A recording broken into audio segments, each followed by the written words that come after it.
Hey everybody, welcome back to Sonic Poison TV. Today we're looking at Eaten Back to Life, the debut album by death metal legends Cannibal Corpse. This album came out in 1990 and was released by Metal Blade Records. Compared to the albums that would follow this one, this has more thrash metal influences. Bands like Exodus and Sepultura have been cited as bands that had influenced the sound on this record, and I guess you can say that this one isn't quite as heavy as the sound that they will develop on Butchered at Birth, and I guess it's just a taste of things to come. But yeah, don't be mistaken though, this is still a really heavy album and is death metal at its purest. So Eaten Back to Life is probably my second favourite, or at least second most played Cannibal Corpse album after Tomb of the Mutilated. The songs just pummel straight through you on this. The drums unrelenting, the riffs are intricate, and Chris Barnes' vocals are raw and guttural, as you would expect. They really set out on this album to make songs that were extreme and further develop or push the boundaries of violent, extreme lyrics and imagery set by earlier bands like Carcass. The standout tracks for me are Mangled, The Undead Will Feast, and Buried in the Backyard. The production on this is also more raw, I guess, compared to, say, Deicide's debut and Obituary's Cause of Death that also came out in 1990 and recorded at the same studio. But yeah, this just adds to the charm of the album for me. This is a great debut album for me and an album that I often revisit. So what we've got here is the first vinyl pressing in all of its gory glory. Artwork done by Vince Locke, who the band has collaborated with on, I believe, all of Cannibal Corpse's album covers, which all tend to be super violent and gory, as you can see here.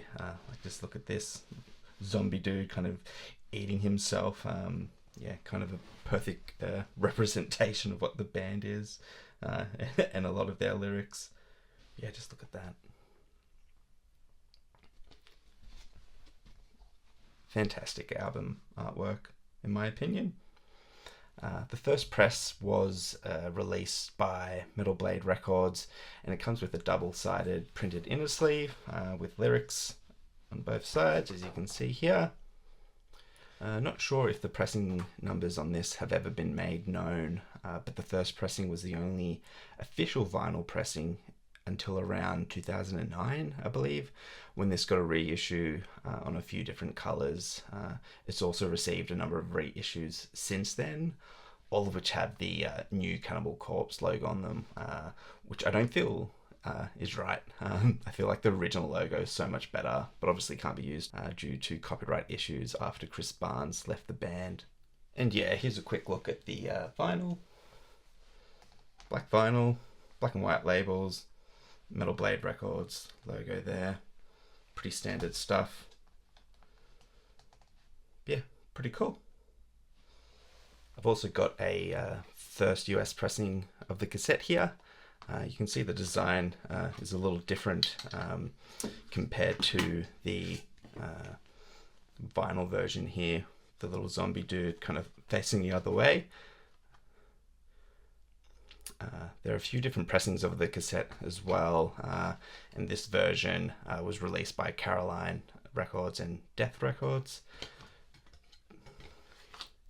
Yeah, the cassette version sounds really good, and I think this format, so the cassette format, really suits death metal, and these were made back when, I guess, audio quality of cassettes could match it with vinyl and CD. So I've also got a couple of CD pressings that you can see here. This one here, I believe, is the first CD reissue from around 1993.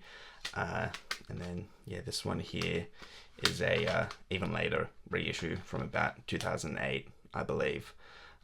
You can see both of these reissues have a printed label on the surface, where I believe the original CD pressing is just red text on that kind of blank silver CD surface. I'm still looking to add a original CD pressing, just so I can complete the first pressings for all of the formats.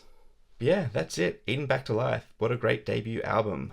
I think this one often gets overlooked compared to, Butchered at Birth and Tomb of the Mutilated, but I think it really holds its own, and in my opinion, it's probably the second best Cannibal Corpse album. But, let me know your thoughts. What's your favorite Cannibal Corpse album? Is it this? Is it Tomb of the Mutilated? Is it something under, the Corpse Grinder era of the band? But yeah, anyway, I'll catch you in the next one. Cheers.